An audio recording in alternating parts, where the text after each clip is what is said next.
Welcome to my video about graphing quadratic functions from vertex form. We're going to talk about, we haven't done any actual graphing yet with quadratics, this is kind of the first place to start. There's several different forms of quadratic functions. We are going to focus on vertex form today. There's also standard form and there's factored form, which we will all be getting into shortly. Vertex form, this is our main vertex form. I would write that down somewhere for reference because it comes up so often and it's going to keep coming up in Math 2 honors and Math 3 honors and calculus, and it's not really going to go away anytime soon. So it's a really important form that you should know. Okay, so different pieces. So obviously X and Y are input and output as we've been dealing with before. I want you to kind of think about this form like your Y equals mx plus b for linear equations. This one is really great for graphing. The A value is going to be your vertical stretch and shrink. We talked about that before. So if A is a whole number value greater than 1, it doesn't have to be a whole number, but if A is greater than 1, so if it's 2, if it's 3, if it's 8/7, any of those values, if it's greater than 1, it's going to be a stretch. If it's less than 1, like 1/2, 3/4, that's going to be a shrink, and it's going to make it nice and wide. If it's negative, it's actually going to flip.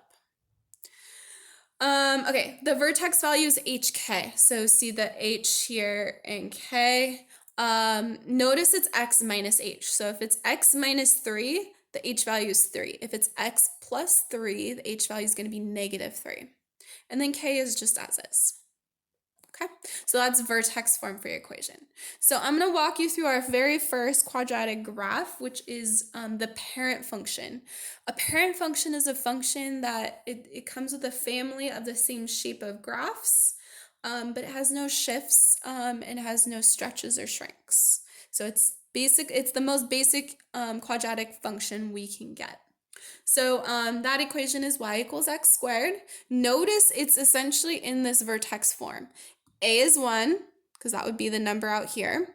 There's no plus or minus with the x in the square, so h is 0. And k, there's no plus number at the end, so k is 0. So that's why this is the most basic type of equation we can get. Okay, one way to graph this is using a table. You're welcome to use a table at any time. Now, I've chosen these numbers in particular because of the way that our function goes, but we're going to go ahead and plug these in, and I'll tell you why I chose these in a second. So what we're going to do is we're going to plug in -2 into x, so -2 squared, that equals 4.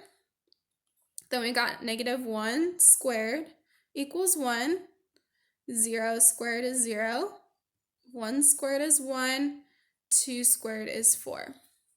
So let's go ahead and plot our points. So -2, 4, -2, 4, 1, 2, 3, 4 is about there.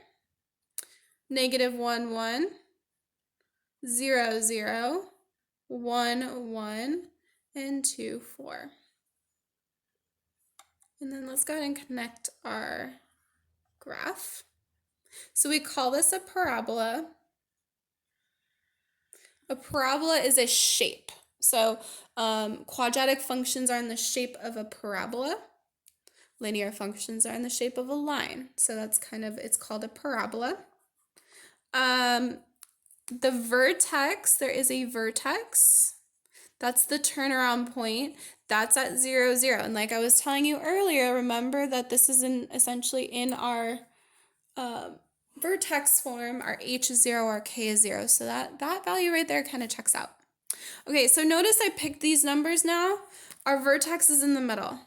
So once as you identify your vertex from vertex form, you can create a table where it goes out in both directions, and notice the symmetry that happens. All parabolas have this symmetry. So that's how I would graph these. Find your vertex, put that in the middle, and then go outward on both sides. Okay, let's do a quick example.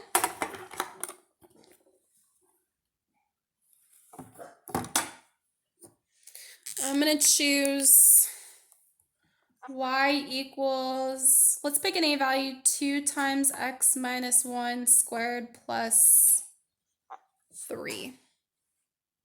Okay, so first our a value is 2. That means we're going to have it be stretched out a little bit. I'm going to talk about a couple ways to graph this one in a second. Our vertex, this one's really important, is going to be at 1, 3. Again, notice it's -1, x minus 1. That's going to be a +1 in the actual vertex point. Okay, so I'm going to go ahead and create an axis here.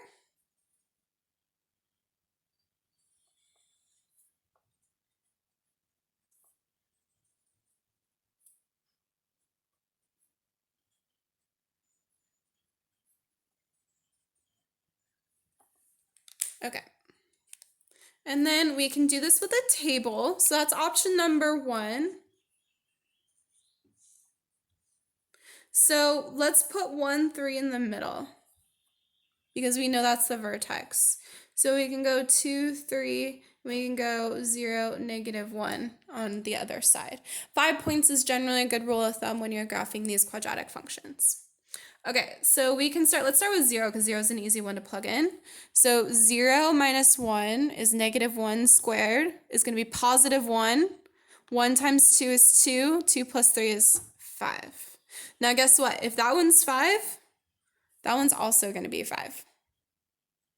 Okay, because of symmetry. I'm going to plug in -1 because that's easier than 3. So -1 minus 1 is -2. -2 squared is 4. 4 times 2 is 8. 8 plus 3 is 11. And also 3 is going to be 11. Okay, looks like I need to adjust my graph a little bit. My axis doesn't quite go up to 11, so I'm just going to erase this, start over.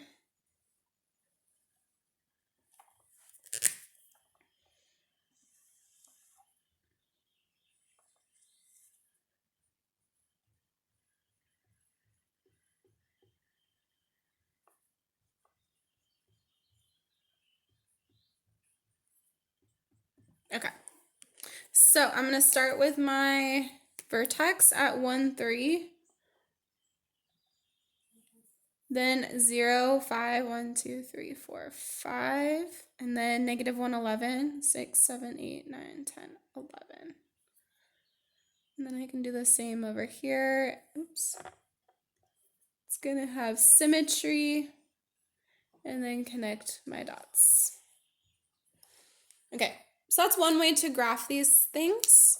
Another way is using the parent function. So I'm going to erase the graph really quick so you have an idea of what I'm talking about. So I'm going to graph the parent function really quick on here. That's, again, y equals x squared.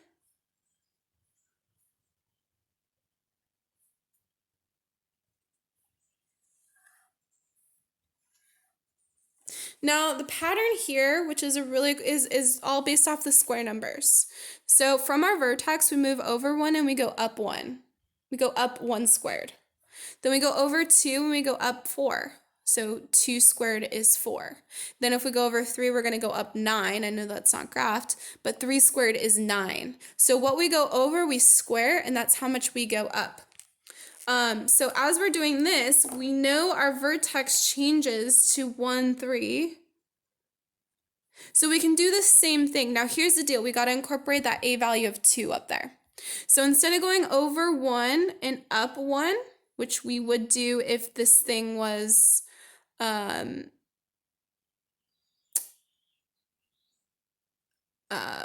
if this had an a value of 1, but since it has an a value of 2, we want to go up times 2. So we're going to go up 1.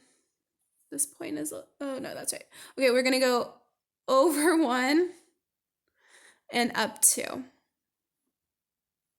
We're going to go over 1. Instead of going up 1, we're going up 2. And then instead of going over 2 and up 4, we're going to go over 2 and up 8. So that's going to bring us to that 11, going over 2 and up 8.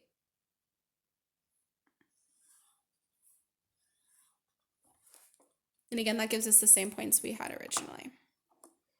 Okay, I hope this helps. This is graphing quadratic functions with in vertex form.